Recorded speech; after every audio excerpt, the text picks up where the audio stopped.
Məlumatla bağlı kimin sualı varsa, onlara keçək. Aynur xanım soruşur ki, müəllim əlavə iş yeri olanda orada əmək məzuniyyətindən çıxma hüququ yoxdurmu? Bəli, var. Heç bir məhdudlaşdırıla bilməz ki, mən əlavə iş yerindən işləyirəmsə çıxa bilməm. Sadəcə orada belə bir üstünlük verilən şey var ki, o birinci ildəki, əgər əsas iş yerindən çıxırsa, əlavədən də onu təqdim edib eyni vaxtda çıxa bilər. Amma ola bilər ki, mən əsas iş yerimdən çıxıram, əlavədən çıxmıram. Bu mənim hüququmdur. Onu heç kəs məhdudlaşdıra bilməz və ya əlavədən çıxıram, əsasdan çıxmıram.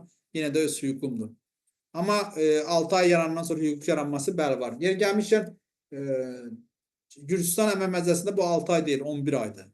Yəni işçinin ziyanına, işə götürən xeyrinədir. Amma məntiqlə də 11 ay daha düzgündür ki, çünki o iş ilini də tam olaraq həyata keçirir. Birinci il üçün 11 aydır. Aynur xanım soruşur ki, mən 2024 avqust 1-də işə girmişəm, amma əlavə iş yeri olaraq.